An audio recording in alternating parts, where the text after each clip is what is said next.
Everyone, today I'll discuss about moving charges and magnetism. This is chapter number 4, and we can say this one chapter is magnetic effect of electric current. And in this chapter, we are taking 3 points. First one, Oersted observations. Second one, Biot-Savart law, and then last one, direction of magnetic field. So first of all, we'll discuss about Oersted observation. So what is Oersted observation? Oersted observation is when current passes through open wire, then it is produces a magnetic field around it.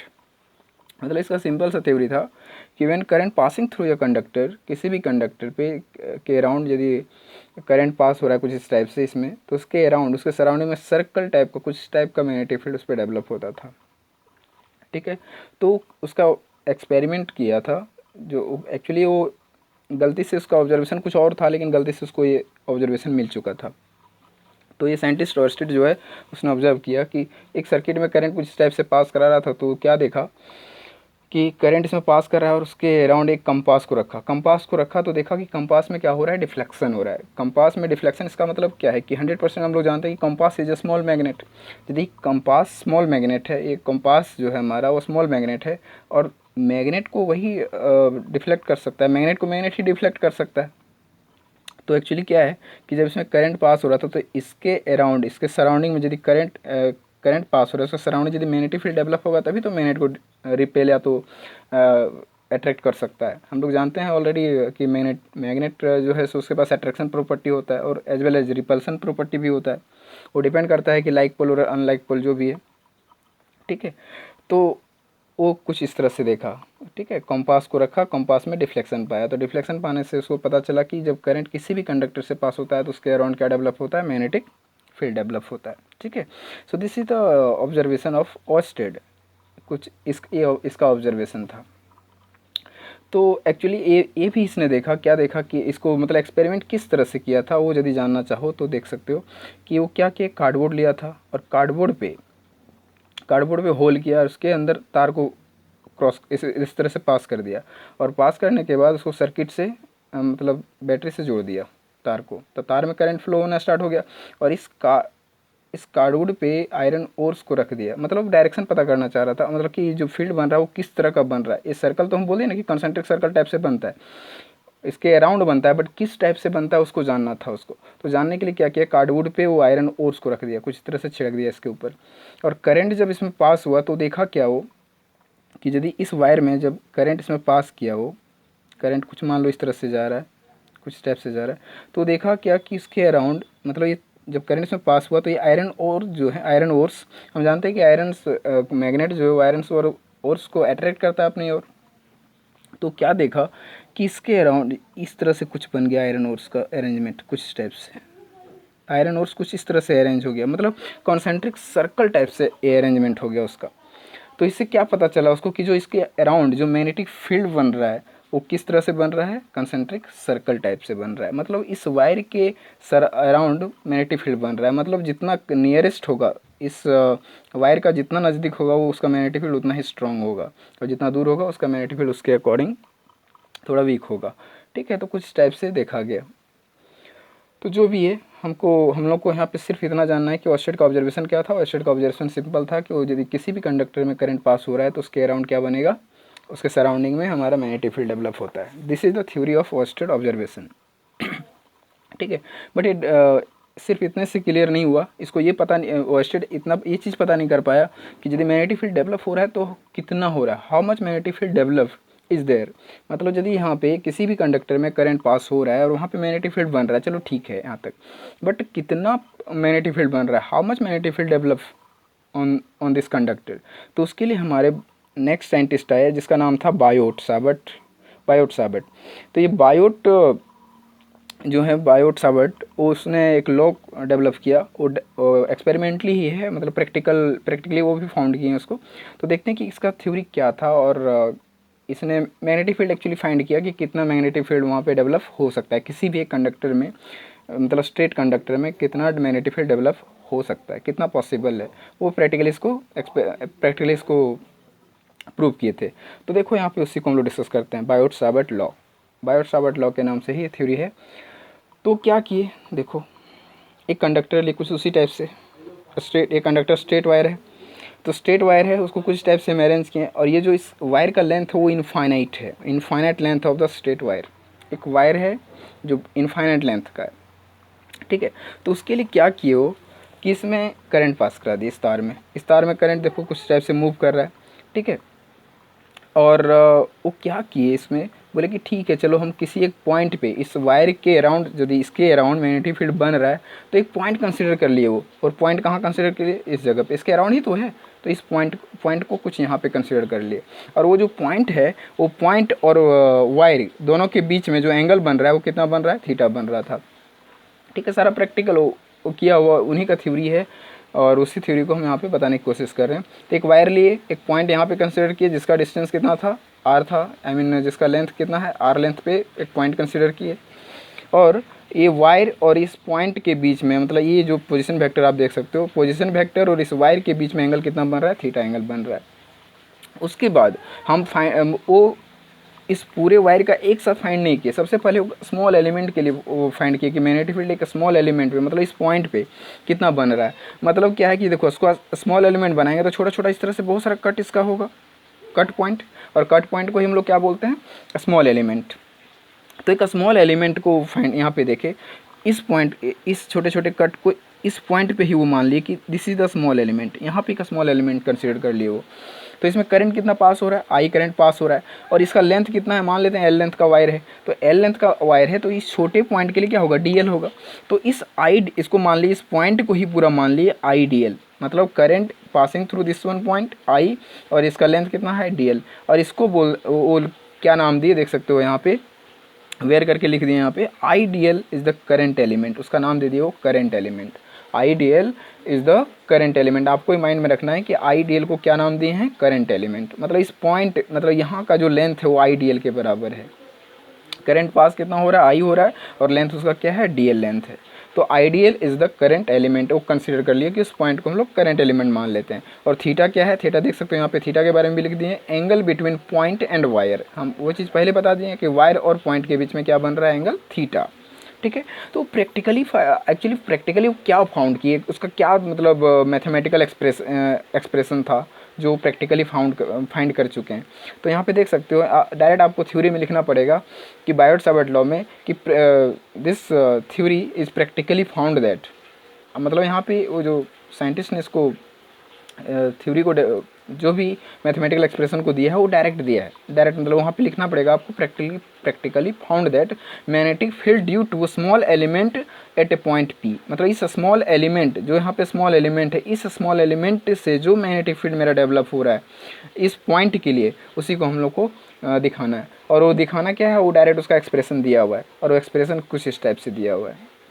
यहाँ पे देखो, magnetic field is equals to mu zero I D L cross R unit vector 4πr²। तो यदि आपको इस vector form में लिखा हुआ है, यदि आप वेक्टर फॉर्म में इसको नहीं रखना चाहते हो तो देख सकते हो किसके किसके बीच में हमारा क्रॉस प्रोडक्ट लगा है। तो डी एल मतलब I D L, this one I D L और इस पोजीशन वेक्टर के बीच में, तो इसके बीच में हमारा क्या लगा है, इसको यूनिट वेक्टर ले लिए इस बिकॉज ये जो पोजीशन वेक्टर यहाँ से है, तो हम लोग इसका डायरेक्शन पता करना है, तो डायरेक्शन पता करने के लिए हम लोग क्या ले लिए, यूनिट वेक्टर। और यूनिट वेक्टर जानते हो, आर इज इक्वल्स टू क्या होता है, R vector is equals to magnitude of R, this one you know already from first chapter, और हम लोग पहले वेक्टर क्लास 11th में भी इस टाइप का डिस्कस कर चुके हैं। तो ये वेक्टर फॉर्म में इसको करने के लिए क्रॉस प्रोडक्ट में कुछ इसके बीच में आर और ए स्मॉल एलिमेंट के बीच में हमारा कुछ इस टाइप से, और डायरेक्शन तो इस पॉइंट पे हमको देखना है कि इस पॉइंट पे किस तरफ क्या डायरेक्शन वगैरह है, ठीक है। तो डायरेक्शन के बारे में हम लोग बाद में डिस्कस करेंगे, but this is the vector form of magnetic field. Magnetic field का वेक्टर फॉर्म कुछ इस टाइप से लिया गया, mu zero I D L cross R unit vector divide by 4πr²। ये एक्सपेरिमेंटल है, आपको इसको माइंड में रखना है डायरेक्ट। मतलब आप यदि चाहो तो कुछ टाइप से लिख सकते हो कि डी बी जो है, D B is directly proportional to the I D L, मतलब आई डी एल मतलब current element, magnetic field I mean जो अब छोटा मैग्नेटिक स्मॉल एलिमेंट है तो उसके लिए मैग्नेटिक फील्ड भी छोटा बनेगा। तो we can write here magnetic field is directly proportional to the ideal, I mean magnetic field is directly proportional to the current element. And second one D B is directly proportional to, देखो second part में क्या है, देखो इसको जब हम scalar form में करेंगे ना, जब मैग्नीट्यूड इसका निकाल देंगे तो यहाँ पे क्या कर सकते हैं, इसको क्रॉस प्रोडक्ट को हटाएंगे तो साइन थीटा आएगा, और इस आर यूनिट की जगह इसको सब्स्टिट्यूट करेंगे तो इसको सब्स्टिट्यूट करने से हमारा आ जाएगा mu zero as it is I रहा, डी एल हो गया, और ए आर यूनिट की जगह आर वेक्टर बाय आर, तो इसका मैग्नीट्यूड होगा तो सिर्फ आर लिखाएगा यहाँ पे। तो ये क्या होगा, क्रॉस प्रोडक्ट हटता है तो साइन थीटा लगता है, ठीक है, तो D L R sine theta हो जाएगा divide by A R Q क्यों हो गया। अब देख सकते हो नीचे क्या है, आर यूनिट का जब हम इसको कंक्लूड किए तो हमारा आर वेक्टर बाय आर आया था, तो ए आर बढ़ेगा ना यहाँ पे, तो क्या हो जाएगा आर क्यूब, ठीक है। तो mu zero I D L R sine theta divide by 4 pi R cube. अब एक आर ऊपर से नीचे कटेगा तो यहाँ पे स्क्वायर बचेगा, तो आप लिख सकते हैं mu zero I D L sine theta divide by 4 pi R square, ठीक है। तो देख सकते हो यहाँ पे कि म्यू ज़ीरो एक कांस्टेंट है, उसके बारे में हम अभी डिस्कस कर रहे हैं म्यू ज़ीरो। बाकी बात देखो आई डी एल पे डिपेंड कर रहा है, साथ ही साथ किस पे डिपेंड कर रहा है, साइन थीटा पे डिपेंड कर रहा है मैग्नेटिक फील्ड, मतलब एंगल पे डिपेंड कर रहा है मेरा मैग्नेटिक फील्ड, ठीक है। मैग्नेटिक फील्ड मेरा किस पे डिपेंड कर रहा है, एंगल पे डिपेंड कर रहा है, और डिस्टेंस पे भी डिपेंड कर रहा है, आई मीन आर स्क्वायर पे डिपेंड कर रहा है। तो यहाँ पे हम लोग लिख सकते हैं कि एक्चुअली बहुत सारा बुक में इस तरह से लिखा जाता है कि D B is directly proportional to the ideal, तो आई डी एल अलग करके भी लिख सकता है, तो D B is directly proportional to the ideal I mean current element, and D B is also directly proportional to the sine theta, इस पर भी और लिखता है D B also directly proportional to inversely proportional to the distance of the square of the distance, कुछ इस type से तुमको बहुत सारा बुक में मिलेगा। ये पहले मिलेगा, उसके बाद कंक्लूड करके आपको ये सारा चीज़ लिखा हुआ मिलेगा। तो स्टार्टिंग में आपको कुछ इस टाइप से मिल सकता है कि magnetic field, small magnetic field is directly proportional to the current element, also sin directly proportional to the sin theta, and also inversely proportional to the this point this one distance between wire and point, ठीक है, ये चीज़ है। तो कुछ इस type से आपको different book में मिल सकता है। तो इस तीनों चीज़ को कंक्लूड करेंगे तो कुछ हमारा रिजल्ट इतना ही आएगा, mu zero I D L sine theta divide by 4 pi R square आने वाला है, ठीक है। बट यहाँ पे mu zero divide by 4 pi ये नहीं एक्स्ट्रा पड़ रहा है हमको, ये एक्स्ट्रा पड़ रहा है। तुम चाहो तो कंक्लूड करके लिखोगे इसको, तो क्या मिलेगा, आप इसको कंक्लूड करके लिखो। चलो, D B directly proportional to the I D L sine theta divide by क्या मिलने वाला है आर स्क्वायर, इतना मिलता है। तो ये प्रोपोर्शनलिटी को जब हम हटाते हैं ना, तब हमारा आता है mu zero divide by 4 pi, mu zero divide by 4 pi, this is the constant, ठीक है। यही कांस्टेंट जैसे नहीं आता था हमारा फर्स्ट चैप्टर पढ़ते थे तो वहाँ आता था 1/4 पाई एप्सिलॉन नॉट, उसी टाइप से यहाँ पे आ रहा है म्यू ज़ीरो डिवाइड बाई 4 पाई, ठीक है। ये चीज़ हमारा यहाँ पे आ रहा है, और आइडियल साइन थीटा कुछ इस टाइप से। तो वहाँ भी एक्सपेरिमेंटल था, यहाँ भी हमारा कुछ एक्सपेरिमेंटल, आपको इस तरह से कंपेयर करके पढ़ना पड़ेगा, ठीक है। तो कुछ इस टाइप से हमारा आ गया D B is equals to this one. But ये मैग्नेटिक फील्ड कहाँ के लिए सिर्फ निकला है, D B is equals to हमारा जो रिजल्ट आया यहाँ पे वो कितना आया है, D B is equals to I D L sine theta divide by 4 pi R square, this one. Mu zero छूट गया, mu zero divide I D L sine theta divide by 4 pi R square, कुछ इतना आया है मेरा। लेकिन ये क्या स्मॉल एलिमेंट के लिए मैग्नेटिक फील्ड है। बट उससे पहले मैं सबसे पहले डिस्कस कर दूँ कि म्यू ज़ीरो आखिर क्या है। Mu zero is the permeability of free space है, जिससे वहाँ पे हम लोग पढ़ते थे permittivity of free space, epsilon not, वहाँ पे एप्सिलॉन नॉट आता था ना, इलेक्ट्रिसिटी में क्या आता था एप्सिलॉन नॉट। तो एप्सिलॉन नॉट जो है वो हमारा इलेक्ट्रिक करंट के लिए है, और ये मैग्नेटिक फील्ड के लिए है, ठीक है। वो भी फ्री स्पेस के लिए है, permittivity of the free space, ये है permeability of the free space. दोनों पी से ही स्टार्ट हो रहा है, देख सकते हो आप यहाँ पे, ठीक है। दोनों ही आपका एक दूसरे से रिलेशन है, इसका रिलेशन हम लोग बाद में डिस्कस करेंगे। बट स्टार्ट अभी फिलहाल जान लो कि this is the constant and this proportionality constant, and it is called permeability of free space, और its value is 4 pi into 10⁻⁷ tesla metre per ampere, ठीक है। इसका यूनिट होता है tesla metre per ampere. Magnetic field का होता है tesla, magnetic field का यूनिट होता है हमारा tesla, I mean magnetic field का बी का जो यूनिट होता है आपका टेस्ला होता है। तो इसको यदि यहाँ से तुम कैलकुलेट करोगे म्यू ज़ीरो को, तो आपका रिजल्ट क्या आएगा, टेस्ला मीटर पर एम्पियर, कुछ स्टेप से आपका यूनिट आने वाला है। मतलब म्यू ज़ीरो का यूनिट जब यहाँ से फाइंड करोगे तो आपको कुछ इतना रिजल्ट आएगा। तो जो भी है आपको ये माइंड में सेट रखना ही पड़ेगा, जिस तरह से वहाँ पे तुम एप्सिलॉन नॉट का वैल्यू आप पुट मतलब माइंड में रखे थे, उसी तरह से आपको यहाँ पे म्यू नॉट का वैल्यू माइंड में आपको रखना पड़ेगा। So its value is 4 pi into 10⁻⁷ tesla metre per ampere. या तो आप यहाँ पे ऐसे भी कर सकते हो कि जैसे वहाँ पे देखे सर बोल सकते हो आप कि म्यू ज़ीरो बाई 4 पाई था, तो देखो ना यहाँ से म्यू ज़ीरो बाई 4 पाई आ जाएगा, म्यू ज़ीरो बाई 4 पाई आ गया। ये नीचे ले क्रॉस मल्टीप्लिकेशन, तो क्या बचा उधर, सिर्फ 10⁻⁻7। मतलब म्यू ज़ीरो बाई 4 पाई का जो वैल्यू है वो किसके बराबर है, 10⁻⁻7 ओनली म्यू ज़ीरो का वैल्यू हमारा आता है। तो this one 4 pi also numerical value, तो यहाँ पे हमको यूनिट में कोई चेंजेस नहीं आएगा, यूनिट हमारा वही रहेगा टेस्ला मीटर पर एम्पियर। तो क्या है mu naught, mu naught is the permeability of free space. इसके बारे में भी थोड़ा और डिस्कस करेंगे, बट पहले यहाँ पे देख लो कि टोटल मैग्नेटिक फील्ड इस वायर के लिए कितना होगा, क्योंकि हम लोग डी निकाल चुके हैं, और डी को जब हम इंटीग्रेट कर दें इस मतलब इस पूरे वायर के लिए फाइंड करना चाहेंगे, हम एल लेंथ के लिए फाइंड करना चाहेंगे, तो उसके लिए क्या करना पड़ेगा, हमको इंटीग्रेट करना पड़ेगा। तो इंटीग्रेटिंग बोथ साइड करना पड़ेगा कि इंटीग्रेटिंग बोथ साइड। तो यदि इंटीग्रेटिंग बोथ साइड आप करोगे तो आपका रिजल्ट क्या आएगा, b is equal to D B के बराबर, कुछ इस तरह से इंटीग्रेशन, और डी बी का वैल्यू हमको पता है यहाँ पे, तो डी बी का वैल्यू को यहाँ पुट कर देंगे, तो ये मैग्नीट्यूड हमको मिल जाएगा टोटल b के बराबर। तो b के बराबर क्या मिल रहा है, देख सकते हो, mu zero I D L sine theta by 4 pi only, कुछ नहीं है यार, एज इट इज आपको यहाँ पे पुट कर देना है। ठीक है, सबका वैल्यू जिस जैसे मिलता चला जाएगा आप उसको पुट करो और रिजल्ट लेते रहो मैग्नेटिक फील्ड का। तो ये हमारा जो मैग्नेटिक फील्ड है वो इंटीग्रेशन फॉर्म में ही रह जाएगा, b is equals to integration of mu zero I D L sine theta divided by क्या चीज़ है, 4 pi r²। This is the total magnetic field, ये टोटल मैग्नेटिक फील्ड है।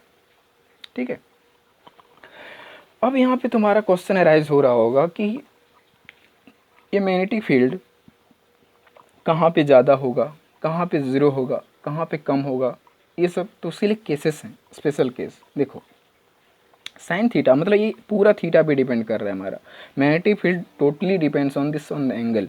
तुम बोलोगे कि यदि सर यहाँ पे मेरा पॉइंट होता तब, तो इस पॉइंट पे देखो वायर पर ही है ना, वायर मेरा बेंड वाले ही है, लेकिन इसको हम सीधा कर सकते हैं, फिर भी एक्सिस पे आ गया, और यदि एक्सिस पे होगा तो एंगल कितना बनेगा, 0 डिग्री बनेगा। मतलब ये पॉइंट को तुम ले जाओ ऐसे ऐसे खींच के वायर पर ही ले जाओ, तो थीटा कितना मिलेगा, 0 डिग्री। और यदि थीटा 0 डिग्री मिलता है तो थीटा 0 डिग्री होगा तो पूरा टर्म को क्या कर देगा, साइन 0 इज इक्वल्स टू 0, इस पूरे को 0 कर देगा, मतलब magnetic field will be 0। If theta will be 0 then magnetic field will be 0। मतलब सबसे कम वैल्यू कब आएगा, जब ये पॉइंट एक्सिस पे आ जाएगा।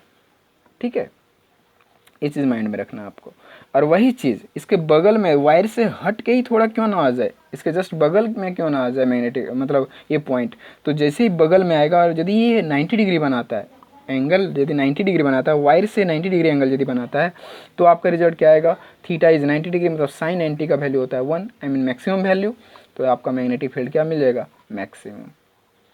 मीन्स ये वायर के बगल में जो पॉइंट है वो पॉइंट यदि हमारा एंगल 90 डिग्री बनाता है, वायर और इस पॉइंट के बीच में एंगल 90 डिग्री बनता है, तो हमको जो मैग्नेटिक फील्ड मिलेगा that is maximum value, that is the maximum value. Okay, तो ये दो केसेस हैं यहाँ पे जो स्पेशल केसेस के अंदर आएगा। ठीक है, वायर पे कहीं भी तुम पॉइंट कंसीडर करोगे, वायर पे कंसीडर करोगे तो 100% आपको जो मैग्नेटिक फील्ड मिलने वाला है वो क्या मिलने वाला है, 0 मिलने वाला है, because there will be theta 0, angle 0 हो रहा है क्योंकि वो एक्सिस पे ही चला जा रहा है ना। ठीक है, तो ये चीज़ था।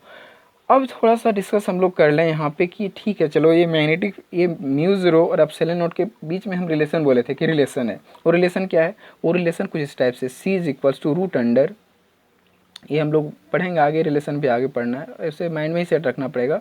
म्यू ज़ीरो एप्सिलॉन नॉट कुछ इस टाइप से, C is equal, C is the speed of light, is equals to 1 by mu zero epsilon not. Actually क्या है ना कि हम लोग इलेक्ट्रोमैग्नेटिक वेव पढ़ना है आगे चैप्टर 8 में पढ़ना इलेक्ट्रोमैग्नेटिक वेव। तो इलेक्ट्रोमैग्नेटिक वेव मतलब वेव क्या है, वेव इज़ द एनर्जी, आप यहाँ पे देख सकते हो electromagnetic wave, wave is the energy, wave क्या एनर्जी है, इलेक्ट्रो मतलब इलेक्ट्रिक करंट बोल सकते हो, और ये मैग्नेट का। ठीक है, आप तो इलेक्ट्रिक फील्ड बोलो, इसको मैग्नेटिक फील्ड बोलो। तो इलेक्ट्रिक फील्ड और मैग्नेटिक फील्ड दोनों एक साथ होता है, एक साथ, हमेशा एक साथ होता है। हम अभी क्या बोले कि व्हेन करंट, वर्स्टेड क्या बोला कि when current passing through a conductor then their surrounding magnetic field will develop. उसके सराउंडिंग में मैग्नेटिक फील्ड डेवलप होता है।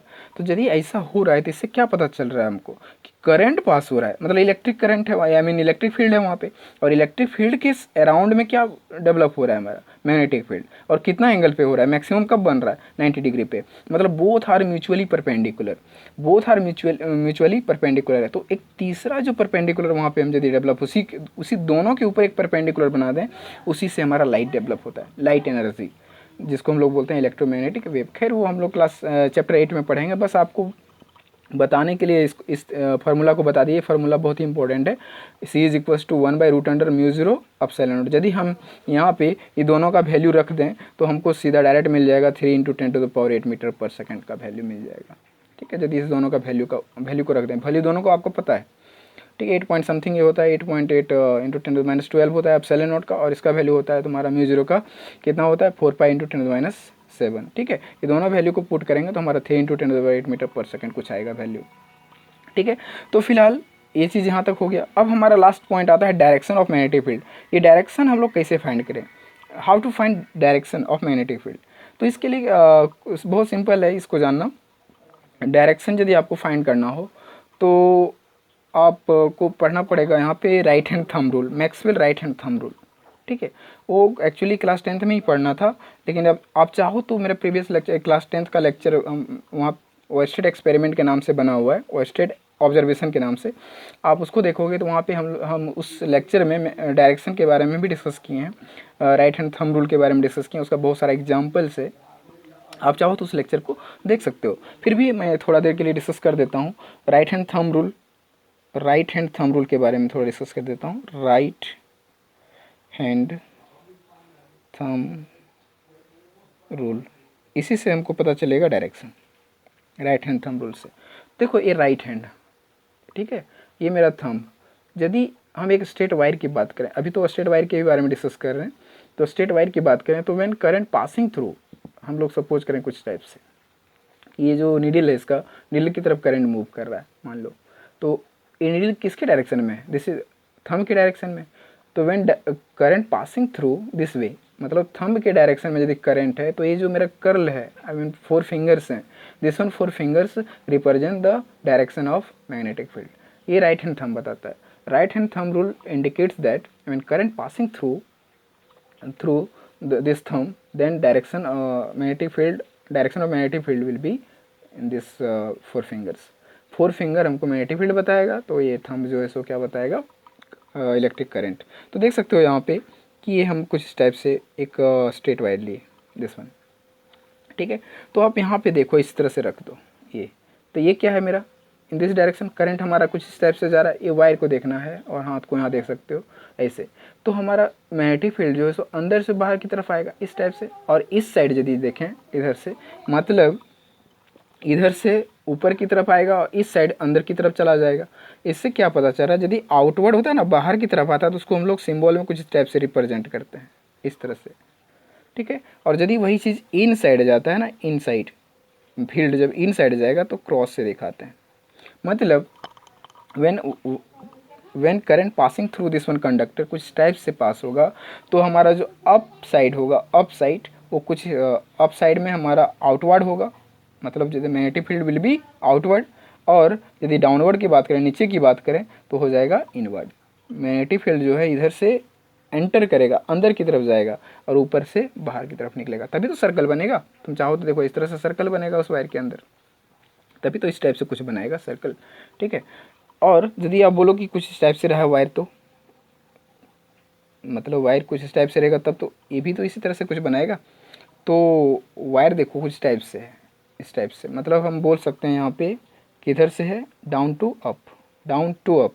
तो डाउन टू अप में तुम क्या देखा यहाँ पे डाउन टू अप में हम बोल सकते हैं कि क्लॉकवाइज और एंटी क्लॉकवाइज का बात यहाँ पे हम कर सकते हैं चाहें तो वो क्लॉकवाइज और एंटी क्लॉकवाइज कब होगा, इसको हम मतलब जब डाउन से अप जाएगा तो एंटी क्लॉकवाइज होता है। वो कैसे होता है आप देख सकते हो, ये देखो, लेकिन यहाँ पे एंटी क्लॉकवाइज मतलब एंटी क्लॉकवाइज का कोई मतलब ही नहीं निकलता है। यदि ये डाउन से अप तब होता जब ये हमारा ये जो डाउन टू अप हम बोल रहे हैं, यदि करंट हमारा पेपर के नीचे से आता, पेपर के नीचे से आता, मतलब इसे देख सकते हो यहाँ पे, ये देखो ये है बाहर की तरफ आ रहा है, बाहर की तरफ आ रहा है, क्या आ रहा है, करंट यदि इस तरह से होगा, मतलब हम क्लॉकवाइज और एंटी क्लॉकवाइज रिंग के लिए बोल सकते हैं। तो यहाँ पे रिंग के लिए हम डिस्कस नहीं कर रहे हैं, अभी फिलहाल एक स्ट्रेट वायर के लिए डिस्कस कर रहे हैं, ठीक है। तो स्ट्रेट वायर में हम सिर्फ डायरेक्शन इतना ही बता सकते हैं कि डाउनवर्ड और अपवर्ड, ठीक है, मतलब इनवर्ड और outward. Magnetic field will B inward, और कहाँ पे इनवर्ड होगा वो आप समझ गए कि इनवर्ड कहाँ होगा, डाउनवर्ड, और अपवर्ड कहाँ होगा, यहाँ पे आउटवर्ड, सॉरी आउटवर्ड। मतलब आप क्या करना है, आपको जिस वायर के लिए आपको पता करना है उस पर डायरेक्ट आप हाथ रख दो। इस तरह से हाथ रखोगे, ये फिंगर्स जो ये जो मेरा थंब है वो थंब क्या हमको रिप्रेजेंट करेगा, करंट रिप्रेजेंट करेगा, और ये 4 फिंगर्स क्या रिप्रेजेंट करेगा, magnetic field magnetic field represent कर रहा है। तो आप देख सकते हो कि वायर को हम पकड़ेंगे तो कुछ टाइप से पकड़ेंगे, अंदर से ऐसे करके कुछ पकड़ेंगे। तो देखो ये 4 फिंगर्स मतलब बाहर की तरफ, उसके अप साइड में बाहर की तरफ आएगा, मतलब उसको हम बोलेंगे आउटवर्ड, पेपर नीचे से बाहर निकल रहा है, और फिर ये ऐसे करके घूमेगा। तो यहाँ पे जो क्रॉस लगा है मतलब इधर क्या होगा, उसके डाउन में इनवर्ड जाएगा। तो ये डायरेक्शन की बात हुई मैग्नेटिक फील्ड, और मैग्नेटिक फील्ड जो है सो कुछ इस टाइप से होता है, जो हमारा इनवर्ड और आउटवर्ड कुछ टाइप से समझा जा सकता है डायरेक्शन के लिए, ठीक है। और अगला जो हमारा लेक्चर होगा उसमें हम सब आपको बताएंगे कि एक रिंग, यदि इसी वायर को एक रिंग बना दिया जाए, रिंग बना देंगे तो रिंग बनाने से हमारा जो मैग्नेटिक फील्ड का डायरेक्शन होगा वो क्या होगा। और एक चीज़ वो भी पता करेंगे कि रिंग के अराउंड, मतलब एक रिंग है मान लो, और रिंग के अराउंड कहीं एक पॉइंट कंसिडर करेंगे तो उस पॉइंट के लिए जो मैग्नेटिक फील्ड होगा वो क्या होगा। उसमें ये बायोट सावर्ट लॉ का ही थ्योरी अप्लाई होगा वहाँ भी, बट अभी फ़िलहाल इतना ही हम लोग जानेंगे। नेक्स्ट लेक्चर का आप वेट कीजिए, नेक्स्ट लेक्चर में आपको वो भी क्लियर हो जाएगा कि एक रिंग में मैग्नेटिक फील्ड कितना डेवलप होता है, ठीक है। तो ये बायोट सावर्ट लॉ जो बताया वो किसके लिए बताया, एक स्ट्रेट वायर के लिए कि कितना मैग्नेटिक फील्ड डेवलप हमारा होता है। तो कितना डेवलप होता है, दिस वन इज द एक कहाँ था मेरा फाइनल रिजल्ट था ये वाला, B is equals to mu 0 IDL sin theta divide by 4πr²। This is the total magnetic field for a straight wire. एक स्ट्रेट वायर के लिए इतना होता है। कब मैक्सिमम होगा, जब थीटा मेरा 90 डिग्री होगा। थीटा वायर कुछ टाइप से ही बनाए थे, मतलब वायर से जब 90 डिग्री पे मेरा पॉइंट बनेगा तो मेरा मैग्नेटिक फील्ड क्या होगा, मैक्सिमम होगा। और यदि वायर पे ही कहीं पॉइंट बना देंगे, मतलब ऑन द एक्सिस बना देंगे, थीटा जब 0 हो जाएगा तो मेरा मैग्नेटिक फील्ड भी 0 हो जाएगा। मतलब वायर पे ही मैग्नेटिक फील्ड यदि बने तो मेरा क्या होगा, मैग्नेटिक फील्ड 0 होगा। मतलब वायर से आपको परपेंडिकुलर पॉइंट लोगे तो आपको मैक्सिमम मिलेगा, और जैसे इस एंगल को आप रिड्यूस करते जाओगे उसके अकॉर्डिंग मैग्नेटिक फील्ड मेरा क्या होगा, घटते चला जाएगा, ठीक है। So this is the today lecture, thank you for watching.